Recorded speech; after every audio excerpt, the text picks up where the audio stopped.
It is no secret the Russian military's invasion of Ukraine got off to a bumpy start, something which came as a surprise to many, but none were more startled than the Russians themselves. As discussed in my previous two videos, the Russians were unable to seize the initiative with the failure of its first strike tactics against Kiev, while poor logistics made any prospect of a swift follow-up ground assault impossible. These shortcomings were exacerbated by determined Ukrainian resistance and Western anti-tank weapons. Western news outlets and social media were awash with images of destroyed and abandoned Russian vehicles.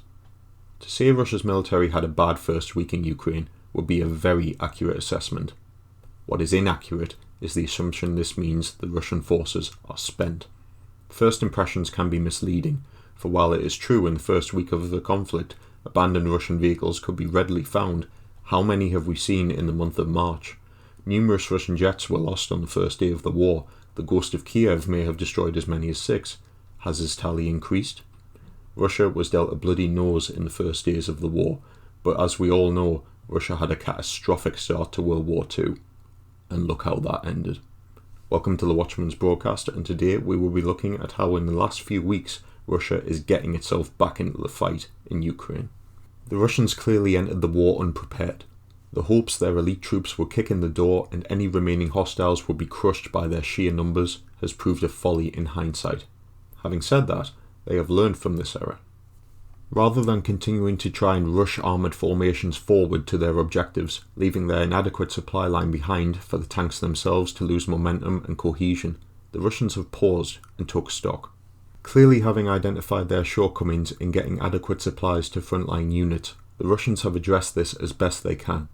The large convoy heading from the north towards Kiev, at one point alleged to be 40 kilometers long, started to assemble at the end of the first week of the invasion. Now, this massive column of vehicles has moved slowly. Over 2 weeks after it set off, it has still not fully reached the Kiev front, and the fact it is as densely packed as it is shows the Russians are still having issues with logistical planning. However, it has not suffered any serious hindrance from Ukrainian air or drone attacks, despite being a massive target, indicating adequate air cover from the Russian Air Force. This demonstrates the Russians have taken great care to ensure for whatever operation they have planned for Kiev, the Russian ground forces will now have all the necessary ammunition, fuel and food in order to see it through. This improved cohesion has been extended to frontline formations too.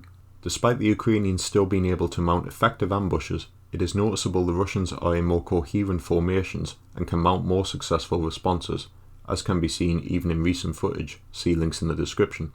In the last few weeks, it is rare to see individual or small groups of tanks being picked off by the Ukrainians, demonstrating a change of strategy which is working in Russia's favour, though the lowest estimates still put Russian tank losses at 200 plus.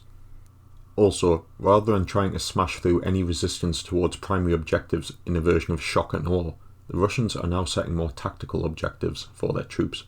The Battle of Kherson, for example, officially ended when the city fell to the Russian forces on the 2nd of March, but according to the website for South Front, the Russians themselves only declared the area secure on the 15th of March. Though this could be viewed as the Russians being slow to overcome Ukrainian stragglers, it is also tactically smart to prevent large numbers of hostiles from operating behind their lines. Again, the Russians have evidently learned from Kiev, better to methodically clear ground rather than hope one swift breach in the line will break it entirely. Furthermore, they have learned not to press a bad attack. Whereas Spetsnaz and VDV suffered heavy losses for no real gains in Mariupol, Kharkiv and Kiev in the first week or so, now the Russians are simply bypassing or besieging these areas. Knowing a swift victory is now behind them, they are using tactical ballistic missiles like the Iskander to hit vital industrial facilities, or as in Kharkiv, cultural sites like Heroes Square. These missiles not only destroy key sites needed for these besieged cities to function, but they also cause large damage to a localized area and demoralize the civilian population. This encourages them to leave. Whether the Russians are doing this for moral reasons or the practicality it is better not to fight over a live city that will embolden the defenders' will to resist, or a combination, is up for debate. What we have seen in Mariupol is a demonstration of what Russia intends to do to Ukrainian stronghold cities it cannot take. Reverting back to Soviet tactics, the Russians are now subjecting the city to persistent artillery barrages, wearing down the defenders with mass firepower.